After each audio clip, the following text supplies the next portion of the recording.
No one can resist a clickbait headline. Some real life stories are truly stranger than fiction. But when a story behind that headline is your family's tragedy, we have to ask, what is the cost? I'm Charlie Worrell, And I'm Eric Carter Lundeen. and this is Crime Lines and Consequences.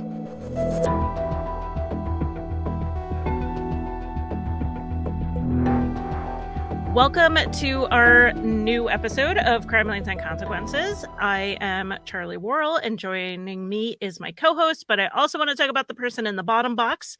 If you are watching this on YouTube, that is Lainey Hobbs. Good job, Eric. Lainey, would you like to introduce yourself first by your podcast, and then second by the banner behind you?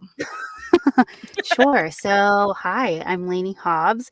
I am the host of two indie podcasts. One is a true crime podcast called True Crime Cases with Lainey, and a paranormal podcast called It's Haunted, What Now? And I am also one of the co-founders of the True Crime and Paranormal Podcast Festival that's happening this year in Austin, Texas, August 25th through the 27th. And Eric and I will both be there. Oh, yeah, we are going to be there. We'll be there. We're going to be there together. We're going to actually be doing a live show, which sounds kind of funny because we have 4 episodes of our live show. We're doing the world-renowned podcast, and it's going to be great. It's going to be great. We're going to talk about a psychic who has been batting 0 on missing persons cases, but we like to talk about issues, so we're going to talk about just in general frauds and the impact they can have on cases. Right. So we're looking forward to that. And so this is coming up, there's probably some tickets left, and you'll probably want to be kind of local because by the time this comes out, it'll be later July. But Austin is a great city, so I'm looking forward to it. Yeah, it's going to be a lot of fun. We're going to have, I think in general, you guys can speak to it, but we have so much fun whenever it comes. I always say, I try to warn people, especially creators when they come, to say that it is a very overwhelming event on your energy, because if you are an introvert, like some of us are in, the creator space, it's very overwhelming sometimes and can be draining. This is 3 days of nonstop interaction, not only with your really great friends, but then new listeners and people who are discovering you or really just excited to meet you. And so it's a lot. So I always tell people, prepare yourself. You're going to need a vacation afterwards. Make sure you take the day off next day, just to make sure you really are just taking care of yourself. And, we focus on hydration. Last year I made people do IVs and stuff like that. And I had, liquid IVs or drip drops, not liquid IV, not sponsored, by the way, but drip drops around. If they want to, give me a call. Yeah, I already asked them and they said no. So what? Yeah, they do it for firefighters and stuff and people fighting, actually saving lives. So not true crime podcasters. Not true crime podcasters. Sorry, guys. So yeah, but no, it's a really fun event. I'm looking forward to it, even though it's probably the most stressful time of my life. Yeah. I have such a great time seeing everybody else have fun. So it's a good time. Yeah. We've enjoyed it. That actually the first time Eric and I met was at a true crime podcast festival. So we're so it's what started everything for us. Absolutely. So, yeah. I met Lainey in person there, but I was stalking her before that. So sending you fan mail. Gotta scrub my socials again. All right. Well, enough with our small talk. It is time to get into the case, or rather cases. This time when Lainey proposed this idea to us, we jumped right on it because it really is the cases are really interesting in how they evolved in the media as well. So Lainey, do you want to get us started? Sure. So typically how we cover our cases on True Crime Cases with Lainey is we try and find 2 stories that are similar. One that maybe doesn't have a lot of information available, and then one that's kind of a bigger story. With these 2 cases in particular that we are going to be discussing, there's so much information out there that it was really hard to condense it into 2. But the first one we were talking about in the episode that coincidentally, as you used earlier, is called Stranger Than Fiction. was the murder of Daniel Brophy. Now, he was murdered on June 2nd of 2018 in his workplace. So he was a culinary teacher, and he was at the Oregon Culinary Institute that was in Portland, Oregon.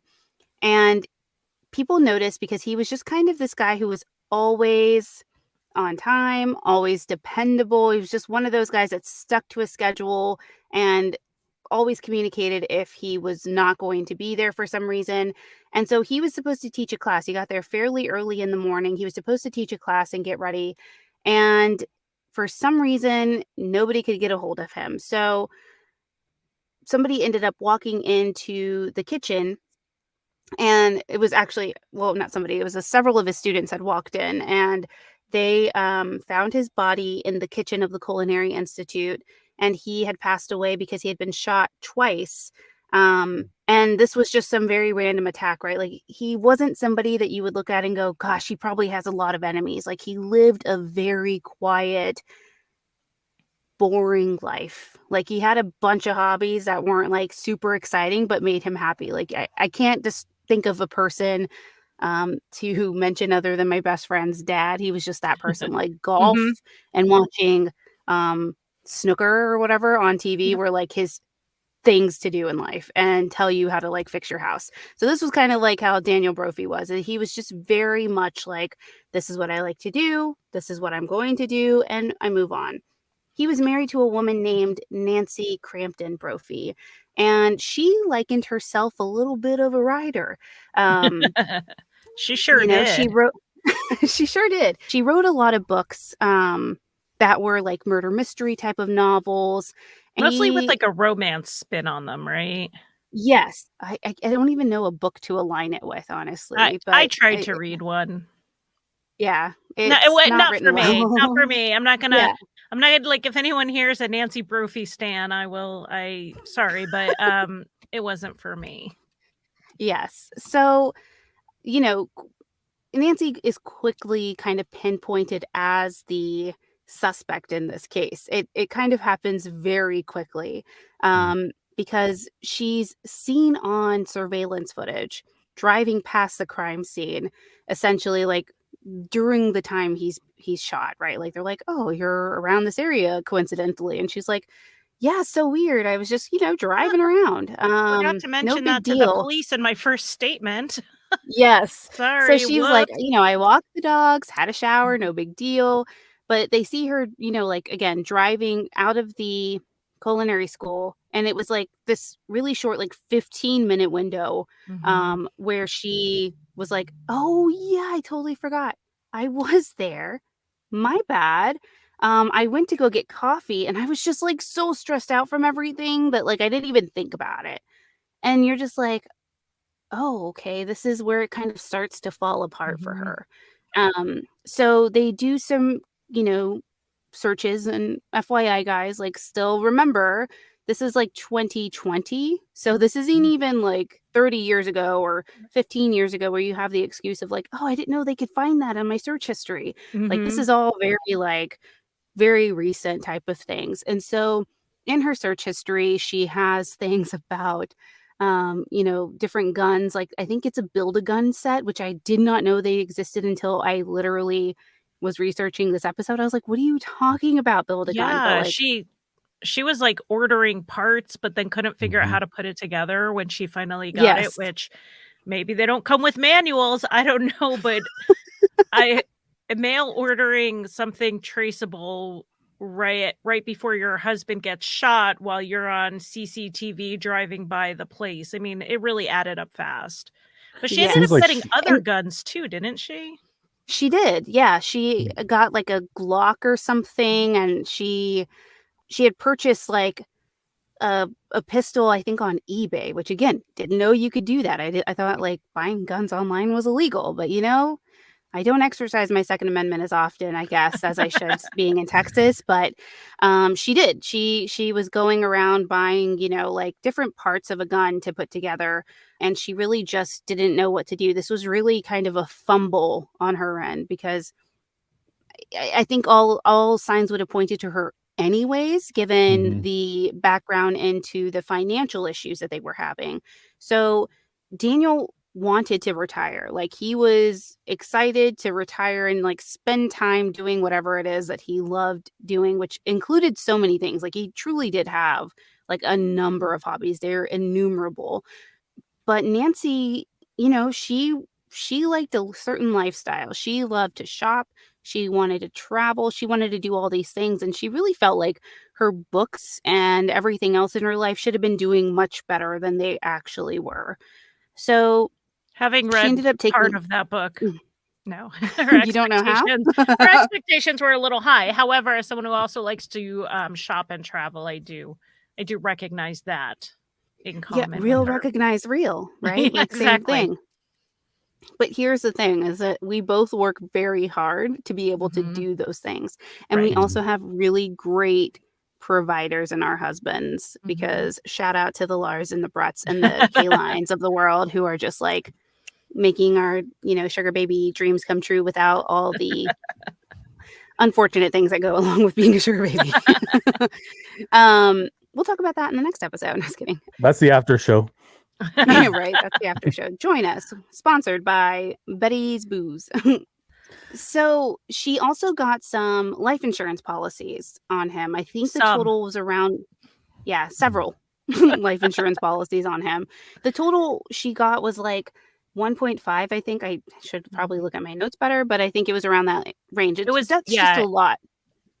It was And over then $1 million. And when you think about yes, what life insurance is for, you have someone who's about to retire. He was a culinary teacher. It's not like he was making a lot of money. So the amount she would need to replace his income and bury him was really not it wasn't in the millions. Not a lot. No, definitely not. Except for her deaths. That did add up. Yes. And then she also, because a lot of houses deeds transfer over to the surviving spouse, so she would have gotten their house as well, which she planned to sell. They likely would have had built up equity in that house and whatever else they sold it for. And so that's really what she wanted to do. She wanted to use that money to kind of like finance her travels. And the quickest way to get there was if Daniel was dead.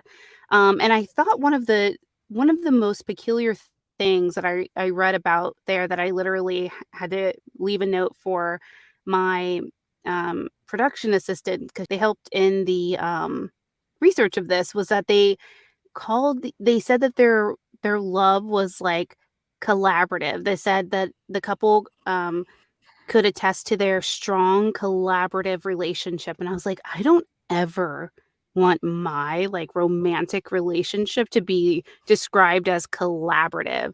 And I had to go back and say, like, was this in the article? Like, was this what they said? Or are you saying this because you don't know like a different word to use for like, they got along great, you want to say it in a different way or something? And that sounds like an employee nope. review. Yeah. Sounds like an employee review or something, right? Yeah. We're really collaborative today. Thank you so much for being so amenable to me. Here's your gold star. That's how Eric and I talk to each other. Exactly. Eric and I talk to each other like that all the time. But that's because we are collaborating. Yes. So it was really, really strange. Anyway, so Nancy, we have the ghost gun, we have the policies. It's kind of like a check mark of all the things of like how to not get away with murder. Because these are all the things that will get you caught, right? Google search histories, the gun, the purchases on eBay, and the policies. But then they start looking at this, I think it was a blog post that she had made, where she basically details how to commit this murder. And it sounds a lot like and reads a lot like the murder that was committed against Daniel Brophy.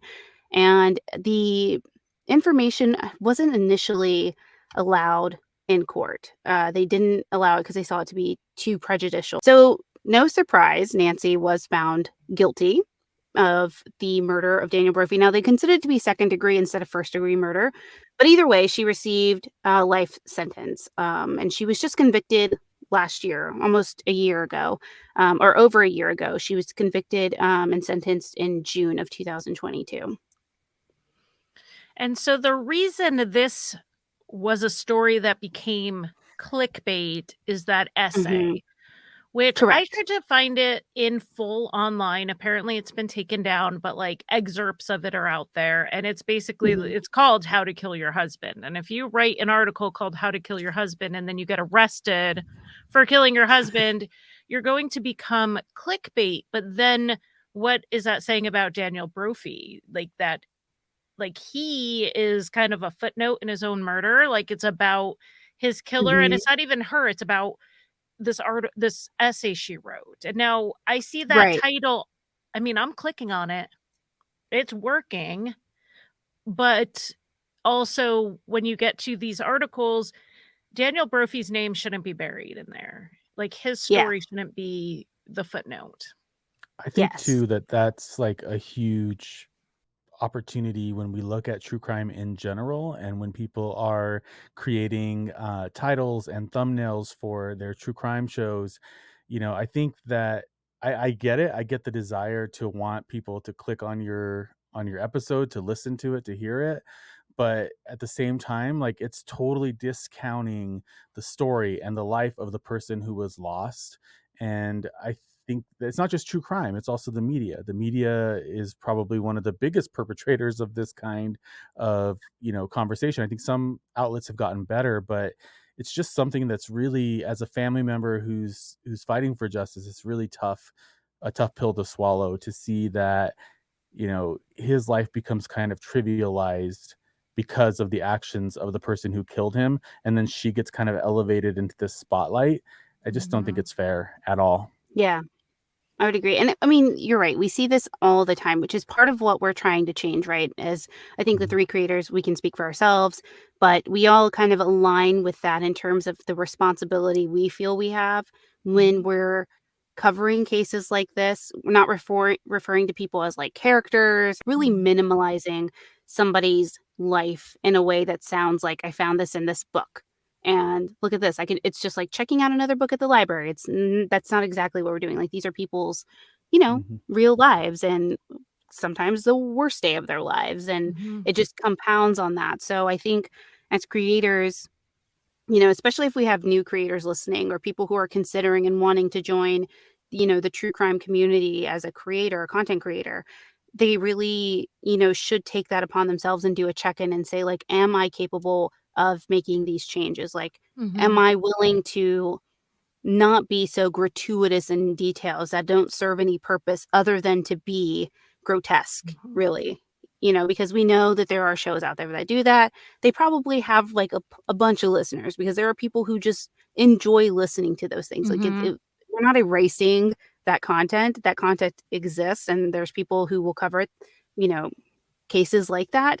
But I think for us, we really do owe it to our audience. We owe it to new creators and even tenured creators within this community to make, those changes on our own and kind of Mhm. lead the way, if you will. We have a responsibility, at least I think so, um, to do that. mhm, So I'm glad that we all kind of have this shared mission and shared mindset, and we all teach each other. Like we all learn from each other. There's Mhm. things I still don't know that I learn from each and every one of you. Like Charlie, you're probably my go-to person for most things to make sure like I'm in line, like I covered Mhm.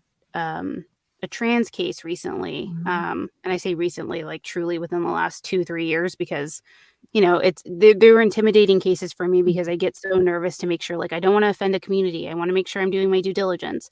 And it's a Mhm. lot of work to do that, and so I want to make sure I'm doing it right. So I learned a lot from the community who helped me kind of understand how to address people, how to make sure that like I'm not referring to dead names and all that stuff. Like it was just really helpful. And so, do your best is all I'd say.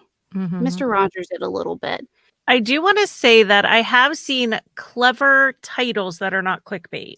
Hmm. One that's really, what's pretty timely as we're recording this is I used TikTok to solve my sister's case. And it's Hmm. Sarah Turney who turned to social media to put the pressure on the authorities to move forward with what they had, because what they had was enough to go to trial, clearly, because they're at trial right now. That's clickbaity in that you're like, wait, someone used it, but it was about solving the crime. It was about the victim and their family. It wasn't, it wasn't about woman writes essay and then kills husband, Right. And I think some of the most clickbaity titles I see though happen on YouTube with ones that are truly false information, but then they put a question mark at the end. So they're like, oh, we're just guessing. We're just gonna say, Chad Daybell's children involved, question mark. No, his children were not involved, Not right? involved. Oh, And when you watch the video, they say, no, they weren't involved. But Yeah. when you just are scrolling through and you're reading headlines, that is what people are getting. And I don't want people to Right. ever read a headline or a podcast title that I write and walk away with the wrong impression of the news I would be delivering in there. I think too the other part of it is like the difference between being compelling and being clickbaity. So like you can be compelling, you can compel somebody to click. Like your example was perfect, right? Sarah said that that led to a whole bunch of press blow up for her, which was amazing. But like that's a different feeling. That's compelling me to click as opposed to something salacious in the title that makes me want to click because I have a morbid curiosity or I want to see the trauma porn. Right. Mhm. Agree with that. Absolutely. And so the next case you have is we're going to the other side of the world for this one. Yes. So We're this is going not to Walka. this is not just an American media phenomenon at all. This is an internet media issue. Right. Yes, it definitely is. So we head over to the other side of the world to Walka, New South Wales, Australia. And we cover the case and murder of Matthew Dunbar, who's a grazier and what we call over here ranchers. Like those are people Mhm. who just ranch along in their lives, raising sheep and cattle and all these things. But Matthew had a huge ranch of, like hundreds of acres. His property at the time of his death was worth $3.4 million, like Australian dollars. But like that's a lot. Like when you think about even where you live, like think about what 3.4 could buy you, and imagine that in Australia where they have just like massive areas of open land, if you will, or kind of ranch land. And that's what Matthew lived on. His ranch was called Pandora. He grew up, in an adoptive family. He had a really difficult relationship with his mother and father. So did go through a lot of episodes of depression and where he would sometimes abuse alcohol. And he had just had a very difficult emotional upbringing, is what I would say, because he had everything he needed, meaning he was fed, he was taken care of, but emotionally, he just didn't have that kind of love and affection from the father that adopted him. And he eventually kind of grew out of touch with his adoptive mother. So he wasn't really close to either of his parents. And really, his whole motivation, which I thought was so sweet and also so tragic, was that he truly just wanted somebody to love and take care of. He wanted to have his own family. And for me, as a person who grew up in a very kind of shaky household with not the most stable childhood, I totally relate to that feeling. And I think that's probably why I empathized with Matthew's case so much, was because I was like, I totally get that. He just wanted to love and be loved back. That's it. That's the purest form of like give and take. That's all he wanted. And I find it so tragic that somebody came along and took advantage of that because they saw dollar signs and they thought, well, I can manipulate this person into giving me everything I want, and then I can take even more of that as long as they're not here. And we meet later on in the case, we meet the woman who essentially was responsible for Matthew's death, and her name was Natasha Darcy. Natasha ends up meeting Matthew kind of on a whim. He he had gone through this depression right before meeting her, and he had actually taken a gun he had to basically try and take his own life, and a neighbor talked him out of it and was like, hey, don't do that. And he ended up seeking mental health care got it and felt better, but he ended up meeting Natasha in 2014 on a dating website.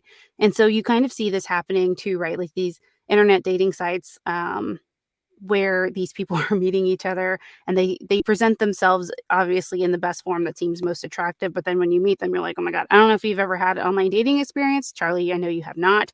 I No, have. I got married in the dinosaur age and have stayed married. So no, I Uh, do not, thank goodness. I have. Yes. It's a rough world out there. Yes, and it's nothing's changed apparently, because I have a friend who's recently single now, and she's going through that, and I was like, wow, it's good to know that like nothing's changed. I will never date if I get a divorce or Brett dies. Like I will never date. I am totally fine being alone. But in 2014, he meets Natasha online. He instantly just like falls for her. He develops this really deep attraction to her, and I think it's just because she basically like knew her mark. She knew what she was going to get, and she was like, this is all I have to be for you. Perfect. You want to love me? No problem. You have all this money, you have this huge land. Excellent. I could do whatever. I know people like that, unfortunately. Mhm. So I could totally like kind of understand that mindset of like, I'm just trying to survive, so I will go ahead and go wherever you want me to go. They're dating for less than a year, and within that time period, she manages to convince him to change his like life insurance policy, his estate, and everything over to her as a sole beneficiary. Like he doesn't really, to be fair, doesn't really have anybody to give it to, right? So it's not like he had this, big family that was like vying for it and was like, no, please don't, he didn't really have anybody. So didn't see the harm in doing that. He thought he was just like taking care of her. He wanted to make sure that she was looked after, especially her children. Like he was somebody who would just always forgive and literally forget. He was just like, no big deal. Because at the time that they met, again, they were together like before all of this happened, together like under a year. She moves in. He takes responsibility for her children because she ends up getting arrested and going to jail for theft. So I don't know anybody like Matthew. I feel like maybe I would be a Matthew because I take in strays all the time. Like I literally have people just like living with me, like my cousins or my nieces and things like that. Just like a cycle of people sometimes just coming through my house. Like, yeah, sure, you can land here, get on your feet, see you later. So I get that. I get being that person sometimes, but I'm like, oh my God, would I ever die? Would I ever be murdered because of this? Yeah, Um, he signed things, his will basically mhm. completely over to her, and they were not married. They were No, they were dating. I mean, this was kind of a whirlwind romance where she she's the manipulative person who turns herself into whatever the other person wants to get what right, she wants. And so here he thought he found the perfect person. And one of the reasons they were not married is they could not get married because she was already married to someone else. right. They were And separated, but it's a whole nother thing. no movements towards divorce were happening. Correct. And the other thing too, so she went to jail. She was actually accused and convicted of stealing a credit card of her boyfriend, her ex-boyfriend at the time.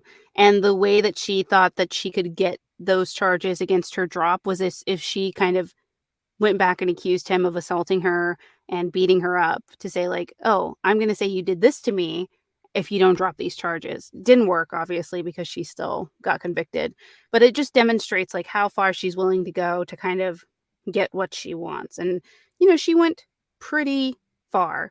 Um there was this, a lot of people would say that like during this relationship, there were times where Matt was just like extremely happy. He was just like over the moon.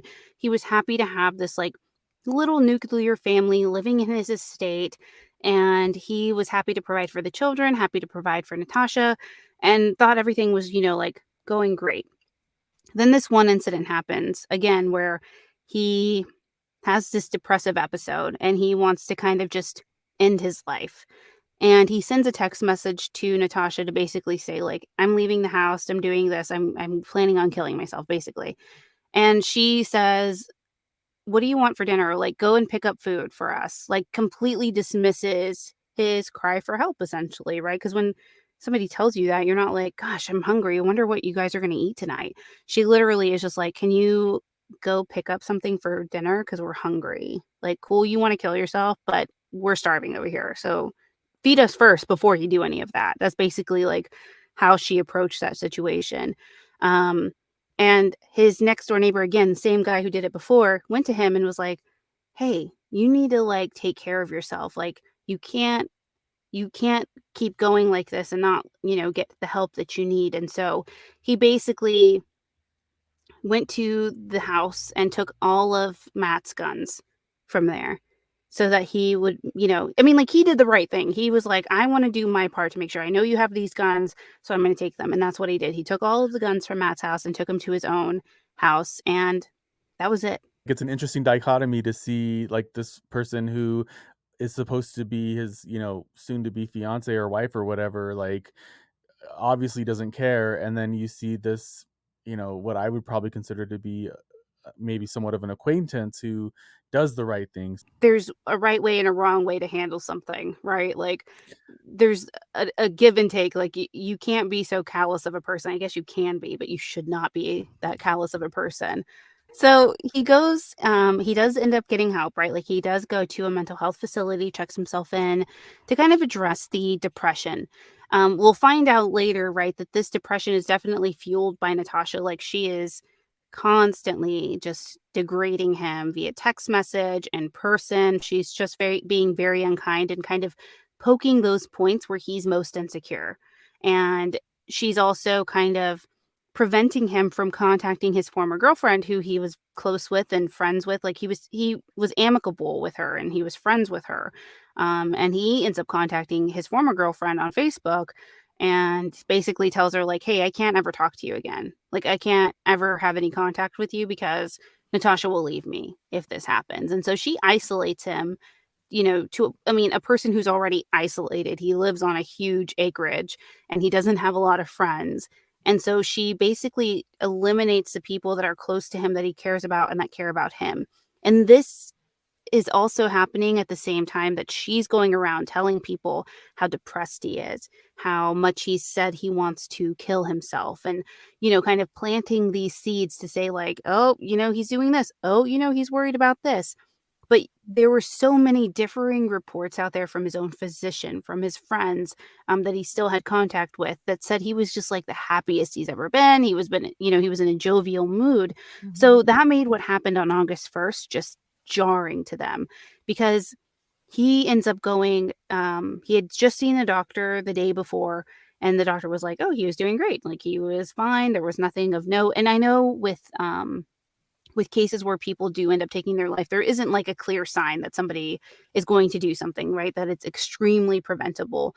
And sometimes you will hear that like they had a really good day that day. And so it was, some people are, I forgot how they refer to it, but basically like living on their last high of something like that, like to say like, this is my last hurrah or something. So I could see how it can kind of be shifted to think that, but there were so many people that were like, no, he really was like, he was happy, he was jovial, like he was just great. He had injured his leg, which is why he was at the doctor. He had made a lot of improvement. It wasn't causing him as much pain anymore, so he was like just in a positive and happy mood. Yeah, because the leg thing, they were talking they might have to amputate, and he just found out that they didn't have to do that. It actually turned out not to be like it was serious and it was causing pain, but it was going to get better to a Yes. degree that he could live with it, which is great news. So not only is he like he's getting like really good news at the same time Yeah. that So he was like, woo, yeah, it's everything's working out. yeah, exactly. It just seems to like she is trying to push the issue with him by isolating him, by creating this situation for him that's going to exacerbate any of his mental health issues or challenges he may be having, and then like sees that as the opportunity to start going after people and saying, "Oh, by the way, if anything happens to him, he's been depressed." Yes, exactly. So she's laying this foundation. So later that night, early morning, 2 a.m., she calls in 2000, our version of 911, and says very coldly, she says literally, and I'll read it word for word. She said, I just walked into the bedroom and he's got a plastic bag over his head with a cord in there and some gas or something. And even though she's crying in there, like, she's doing the thing, which is not very difficult to like fake. If you're asking me, I can fake cry like that. That's how I got my brothers in trouble. Okay. So like I can fake cry like nobody's business. But she was telling the operator, like, he's still warm. I want to try and save him. And she wants to resuscitate him. But she ends up hanging up 3 separate times during this 000 call. And this call lasts like 15 minutes. But she, when the paramedics arrive, he still can't be resuscitated. And there really isn't any proof at all that she did try to help him at all. Because, there are certain signs your body will show, whether you live or you pass on, that CPR was attempted on you. And there was no indication that CPR was attempted on Matthew whatsoever. There wasn't any prior to, like, the paramedics did attempt it, but he couldn't be resuscitated. So they were just like, he would have had more damage had she had attempted to do it. But she kept making a big scene there when the paramedics were there, like screaming at them to keep going and to help him. But there was a weird conflict. And when I first read this, I was like, what? What do you mean? So the very first person who was on the scene was a paramedic. His name was Colin Crossman. And he had actually been the one to receive a message from Matthew's phone, not Natasha's phone. And it basically was his suicide note. And think about that. Like, this is so random, right? Like, you send the paramedic who's coming to save your life the suicide note. Very strange. And so he basically just says in the note, allegedly, he doesn't say it. We know he's not the one that sends it. But the note basically says, tell police to come to the house. I don't want Tosh or the kids to find me. And he sends this to Colin. You're wondering, like, why the hell would he send this to this guy? Well, he sends it to Colin because Colin was the previous relationship of Natasha's. Like, he was her ex. They had been married. And, well, actually, ex, they were separated, Yeah, I guess, but they still were married. separated. This is the guy she was still married to. And something that I just remembered was, while she was isolating Matthew from like all of his friends and loved ones, she would be hanging out with Colin and kind of rubbing it in his face. So that was another thing she was doing behind the scenes that was manipulative to try to cause him more stress. Right. And so she was basically saying to the police, and once they got on site, and to the paramedics, to say that, like, I told everybody, like, this is what happened. He finally did it. I knew he was going to do it, and nobody believed me. And, she was saying, he was so depressed about his leg. They thought he was going to amputate it and all this stuff. Of course, leaving out the good news that he had just gotten the day prior. But she was like, I'd been sleeping out elsewhere conveniently in the house, right? Because she was like, I didn't want to continue to, accidentally hit his leg and sleeping anymore next to him. So she says the fire alarm went off. I was so concerned that he didn't get up when the fire alarm went off that I went to go check on him. And that's when I walked in and he had, this bag around his head and he was killing himself and I couldn't help him. And they take her to Collins, her current husband's, ex-husband's, semi-husband's house for questioning, because the house obviously is a crime scene. And she basically tells them that, this was just out of the blue. Like, she knew he was going to do it at some point, but she was still kind of shocked that it happened. And the other like nugget of revelation that happens during this, as I keep going through the research, where I'm just like, when I tell you that, like, every new thing I learned after this, I was like, what is this? Like, my jaw constantly on the floor. She actually was interviewed by the person who arrested her for attempted murder of her husband, which was Colin. So it was very strange. Like, all of it's just very intense. Yes. So, maybe we should actually get into that a little bit. So she's at Colin's house getting interviewed about the death of her current partner. And she had at one time been arrested on attempted murder charges of trying to kill Colin. So do you want to tell us what happened with that? So She, oh my gosh. This Okay, woman is so she's a one-woman crime spree.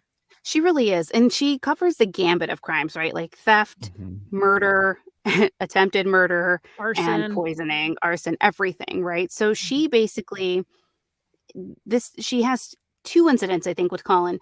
So she goes in to the room while Colin is sleeping, and she hits him over the head with a hammer.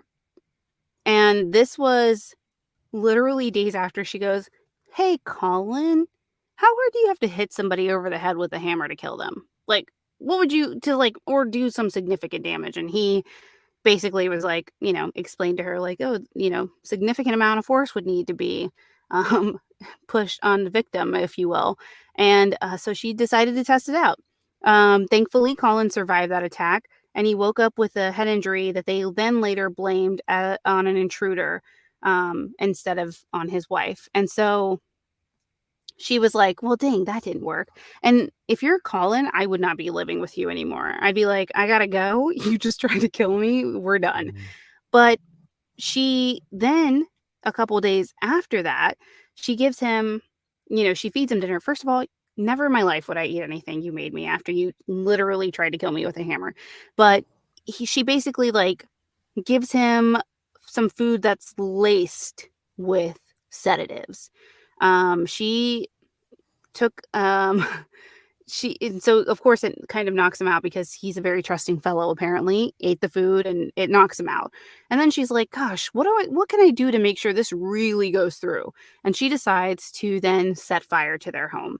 So again, miraculously, he survives this because the only thing he remembers of that outside of like, "Oh yeah, she gave me this food," was that he woke up in the emergency room and was like, "Oh, what happened?" Um and he really didn't have any recollection of what had occurred or how he got there, so everybody kind of had to tell him what was happening. Um, and she was attempting, obviously hoping that he would pass away from, the sedative and the house fire and inhaling all that smoke. She had planned this because she had taken out a life insurance policy on him too and wanted to collect on that. Unfortunately, she was unable to do so.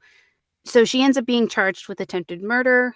She pleads out to that, where she basically pleads to destroying property, which is like a misdemeanor, saying like, "My bad, this was an accident," and she only serves 9 months Yeah, in she said jail. something like, "Oh, I wasn't trying to kill him. I was just trying to get insurance." Did nobody say like that's insurance fraud? Well, she never got. I mean, yeah, I guess it was I like guess she I didn't because mean, get it. she never made but the if claim, so I guess it's just arson at that point. Yeah, just destroying property with fire. So Yeah, she ends she up pleaded. getting the 9 months in jail and she walks out, but she is given parole, essentially, or like what we consider to be probation.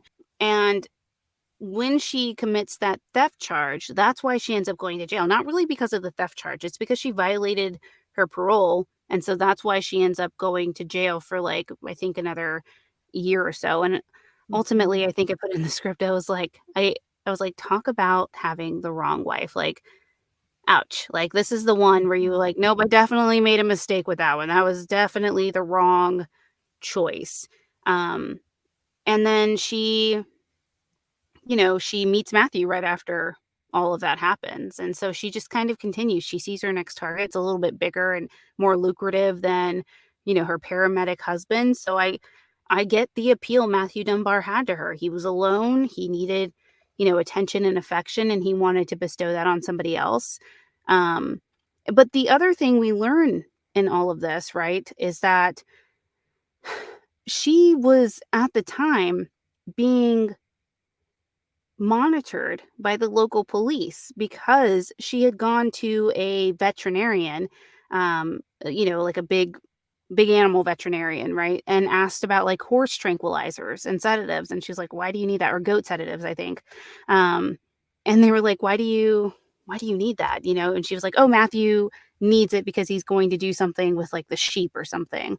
And she was just like, the doctor was like, "Oh, he usually, comes himself and asks me for it, or he doesn't need it as often. He just got some for this random thing." And she ends up going like drug shopping at different vets to try and get this drug that's really commonly used in like sheep or something. And the doctor was so like disturbed by this because she called Matthew and was like, "Hey, do you need this drug?" And he's like, "Nope, don't need it. Don't know why she'd be asking for it." And so she's like, "Wow, I'm really disturbed that she's asking about it." So she reports it to the local police and saying like, "Hey, she's trying to get a hold of this really powerful sedative. There's not a strong reason for her to have it, and I think like you should know about this." And so we don't know the full details. Like we truly have zero clue other than to say that during the court proceedings it was revealed that she was under surveillance because of this. Mhm. So it's like where did we not we where did the Australian government fail in protecting Matthew, because they were concerned about her enough to utilize these resources that we know here in the States cost a lot of money to do, Mhm. and they cared enough about this to follow her but not do anything about it. Mhm. And so there were just so many opportunities. I think that's probably one of the other tragic pieces of this whole case, is that there were so many opportunities to stop her. The attempted murder charge Mhm. and the second degree, or this attempted murder charge, the arson, everything. I don't know why you would plea out that to such a small charge, essentially a slap on the wrist, like less than that. Mhm. And it could have prevented. I wholeheartedly believe that had she been locked up, I wholeheartedly believe that could have saved Matthew's life. With the sedative, you would think it would be, like, extra alarming because she sedated husband, I don't know if it was her first husband, the other Well, yeah. husband, Colin, Mhm. before the fire, and now she's looking for sedatives again. That Mhm. would that because you think maybe they were worried that she was using them kinda like people use ketamine for Right. recreational use. Maybe they thought she was recreationally looking to use it or sell it or whatever. I don't know that much about animal medications that are on the black market. I really just not Right. really my expertise, but the fact that she had used it in a previous crime should have put that, like, top priority that she was shopping around for this, and as we know, they did test for, they The tested Matthew for sedatives. the sedatives, and they also found them in the house. Didn't they Mhm. find them in, like, a blender? Yes. So she had made him so she one of the things I forgot to mention is that she had also tried to kill Matthew several times before, but was unsuccessful. She had tried to help him OD, help him. She had tried to make it look like an OD on his antidepressants. Like you really have to take a lot of antidepressants to be able to make that happen. But she tried to do that.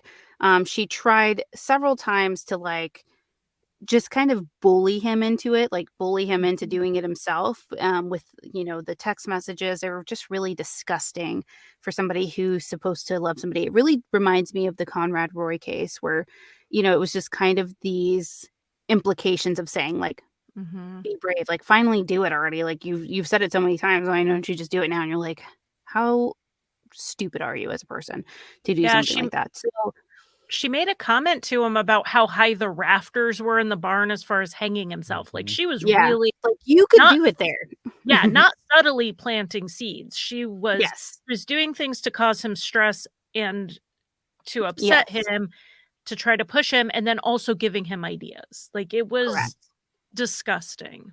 Yes. So, those attempts didn't work, and so she did her research online of kind of the most painless or easiest ways, I guess, to, complete suicide, and she landed on the helium gas, right? Mhm. And that's what she ended up using because so she blended up the sedatives that she was able to, get into a milkshake for him, gave it to him, obviously, he passes out, and so it's easier, to maneuver him and all these things. So, despite being under surveillance, despite the police knowing, she was shopping around for this, she still managed to get everything kind of that she wanted, which was that Matthew would be dead. Now, thankfully, she did not, inherit anything because you can't profit from that, and that includes, any life insurance policies or things like that. So she was put on trial for his murder, and her defense was that she didn't murder him. She assisted in his suicide. That's what the defense team initially wanted to go and say, like, hey, can we just lower this charge, trying to get her another deal. And the prosecutors were like, absolutely not. So she still maintains her innocence to this day, saying, like, I didn't do that. I helped him, sure, and I shouldn't have done that. But there were just so many things in place, so much evidence there that she was obviously the person who did murder Matthew Dunbar. And so she was sentenced to 40 years in prison. At the time, she was 46 years old. This was back in 2021. So she was 46 years old at the time, sentenced to 40 years. And then if she's ever released, she has a parole period of 30 years. So about 70 years total of supervision. She just still has no remorse whatsoever, even in more recent interviews as the case has come back up in the media and things like that. She still just completely relinquishes any responsibility or recognizes her part in any of this. But is she still claiming it was assisted suicide? Or okay, so she's still, so that would explain the things like she's the one who ordered the helium gas. She's the Right. one who did X, Y, and Z. She's saying it was at his request. Well, If the she's jury's saying gonna she buy didn't it. order anything because she didn't even know the passwords, because Matthew was so Oh, that's protective over the passwords. So she was like, no, he told me everything after. And so that's why I helped him, right. because I knew She had no, how, she couldn't get right. on the computer. So yeah, Yes. unlike Nancy Brophy, she had an excuse for all the Google searches. Well, it was on my computer, it's his. Right. Exactly. So yeah, we covered those cases, and we were just very kind of taken aback by the whole thing, because the headlines too weren't favorable to Matthew, right? They made him look like a lovesick puppy who was just so desperate, and really didn't kind of humanize him in the way that I think he deserved to be humanized. And they focused more so on all the terrible things. And I get, like, Natasha's background, the things that she's done, excellent content, right? Like, it's part of why she was featured in the episode, right? Because this was so compelling. You're like, oh my gosh. But not compelling in the sense that you're like, wow, look at how the great things she did. You're like, holy crap, how did she get away with this?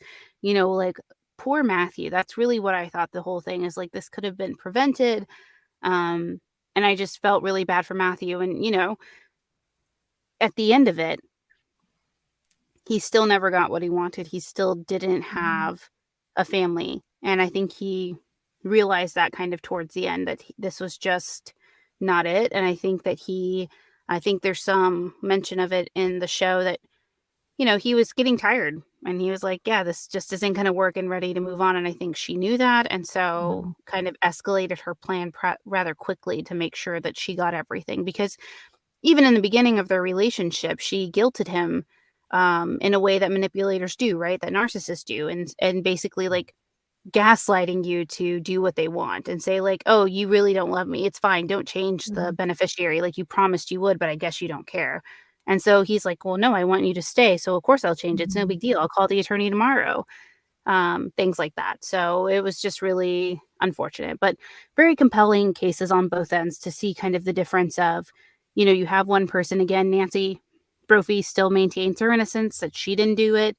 Natasha, same thing. But I think that, and I think one of the other things too that I forgot to mention about Nancy is how defiant she was on the stand.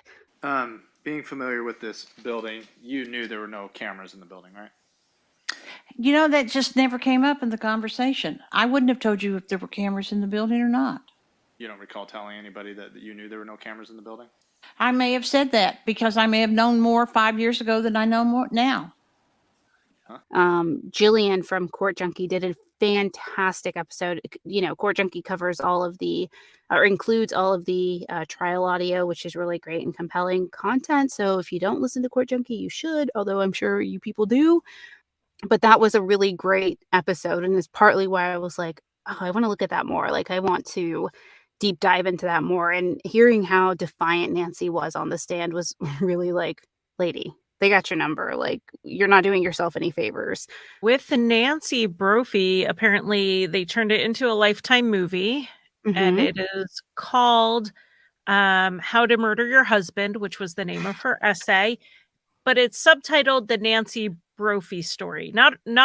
Not the victim's name, the perpetrator's name, but you will be happy to know it only has a 17% on Rotten Tomatoes, which is 17% more than most Lifetime movies deserve. You know, I could probably pick 20 cases and we could talk about the Lifetime movie I was gonna treatment of say it. that's That's gonna be our another next episode. podcast. That'll be our next idea. yeah. The next time Yeah. we get together to record, that's what we'll talk about, the Lifetime movie treatment of people's tragedies. You should do the Jodi Arias one. That one still pisses me off. Oh, is it terrible? I have not It's seen the that one. worst. Yeah. But anyhow. So yeah, those are those two cases. Very, interesting. And again, thank you guys so much for letting me come on and talk about them and Yeah, hang out thank with you you for coming finally. on. Delayed for joining invite, but us. I'll take it. A delayed invite. You're literally You- the second guest. I was gonna say, you're the second guest, Am I? right? Yeah, Yes. you will be our No. 4th episode, like total second guest. Yeah. Oh. You didn't realize that? No, I don't See? know. I don't think I noticed that you guys didn't have anybody except Kristen. Yeah.